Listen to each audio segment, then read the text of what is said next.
Number 6 है without using the Pythagoras theorem show that the point 4,4 3,5 and -1,1 are the vertices of right angle triangle.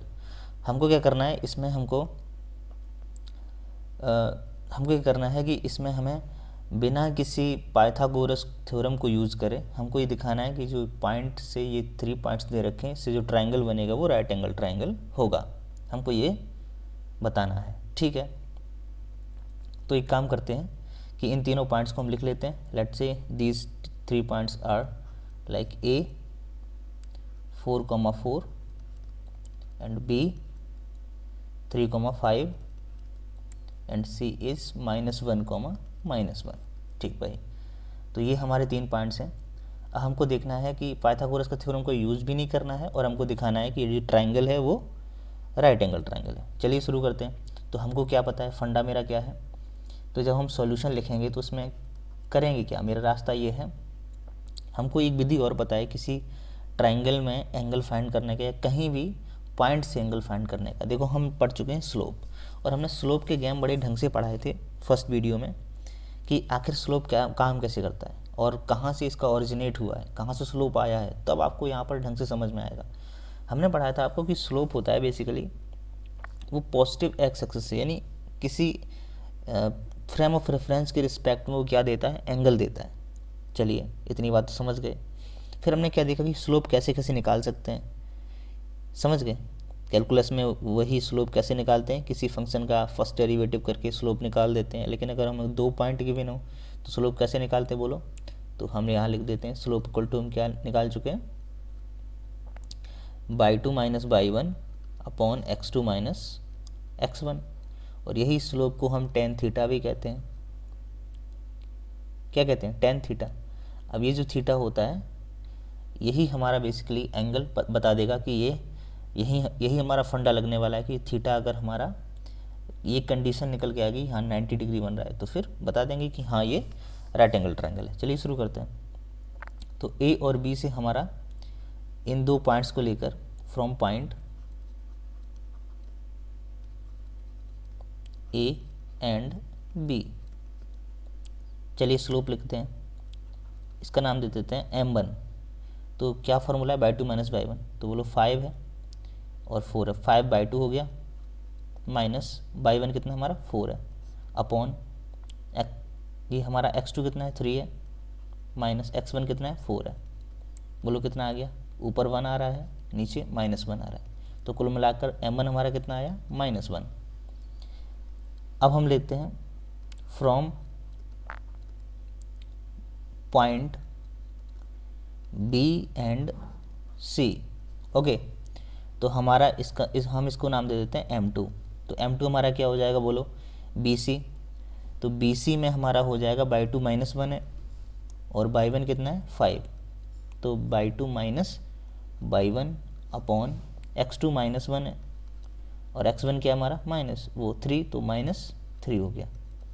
तो ऊपर बना हमारा कितना बोलो -6 अपॉन -4, यही तो बन रहा है। तो अगर कैंसिल भी करेंगे तो कितना आएगा 3/2। ओके, अब हम एक जोड़ा ये हो गया हमारा, एक पेयर बन रहा है AB, दूसरा पेयर बन रहा है BC, अब तीसरा पेयर हमारा AC बन जाएगा। क्योंकि अगर हम ट्रायंगल से तुमको बताएं तो कुछ ट्रायंगल ऐसा बनेगा, बोलो हाँ कि ना, बिल्कुल ऐसा ही बनेगा। तो इसमें क्या क्या हमारा है, ये हमारा पॉइंट A है और ये B है, ये C है। तो एक तो हमारा जोड़ा ये AB हो गया, दूसरा BC और तीसरा CA। तो कुछ इस टाइप से। चलिए, तो अब हम अपना फ्रॉम क्या लिखते हैं, फ्रॉम पॉइंट, आप कौन सा लेंगे बोलो AC। अब AC में हमारे क्या है, देखो AC में हमारा अगर M3 बात करूं, क्योंकि यहाँ पर हमको M3 लेना पड़ेगा, M2 तो ऑलरेडी ले चुके हैं, तो हमारा थर्ड वाला स्लोप M3 मान लेते हैं। यहाँ पर हो गया हमारा y2 कितना है -1 है, ठीक, AC है ना, तो -1 हो गया और ये हमारा 4 है y1, तो -4 अपॉन ये कितना हो जाएगा बोलो, -1 है x2 और x1 है हमारा -4। तो ये कुल मिलाकर हमारा ऊपर टोटल ख़त्म हो गया, क्योंकि नीचे ऊपर -5 बन रहा है, नीचे भी -5 बन रहा है, जो कि आंसर आया 1। अब देखो, हमने आपको प्रॉपर्टी पढ़ा चुके हैं कि अगर दो स्लोप्स हैं, ठीक है, एक m1 है और एक m2 है, उनका मल्टीप्लाई, इसको हम थोड़ा सा इरेज करके अच्छे से लिखते हैं, फ्रॉम, यहाँ पर लिखते हैं from perpendicular property of two slopes.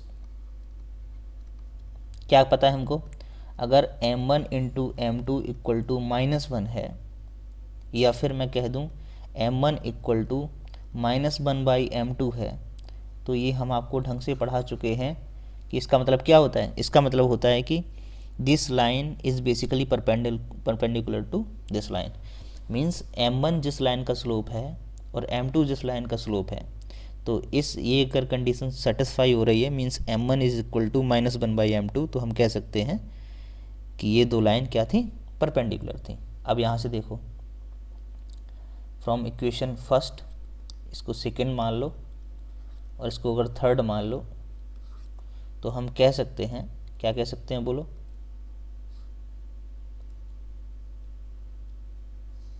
क्या कह सकते हैं, यहाँ से लिखो 10, we can say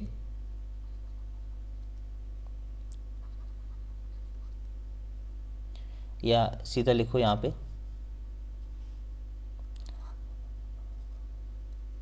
10 from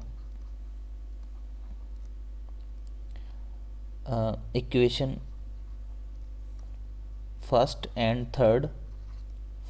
third से क्या कह सकते हैं, m1 into m3 equal to -1, तो क्या कह सकते हैं हम, m1 equal to -1/m3।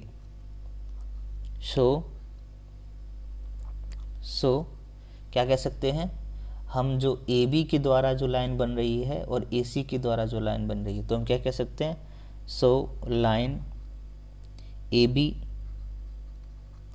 Is perpendicular to line AC।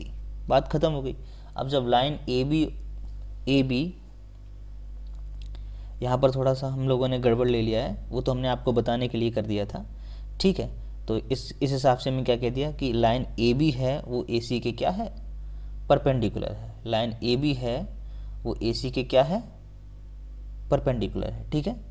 तो अगर A यहाँ पर होगा और ये AB होगा और ये AC होगा, समझ गए, ABC, या ऐसे भी कह सकते हो, यहाँ पर B होगा और यहाँ पर C होगा, समझ गए। तो ये line AB is perpendicular to line AC, clear है, हैंस प्रूव्ड, समझ गए ना। तो हमने यहाँ पर कहीं भी पाइथागोरस थ्योरम का यूज़ नहीं किया और आपको बता दिया है, यहाँ पर सेटिस्फाई कर दिया, प्रूव कर दिया कि ये जो लाइन यहाँ पर है, ये बेसिकली जो ट्रायंगल बनेगा वो कैसा बनेगा, राइट एंगल ट्रायंगल बनेगा, क्योंकि विदाउट यूजिंग पाइथागोरस पूछा था, उस हिसाब से हमने निकाल दिया। क्लियर, नहीं समझ में आया दोबारा देखो, बिल्कुल क्लियर हमने समझाया, क्लियर कट।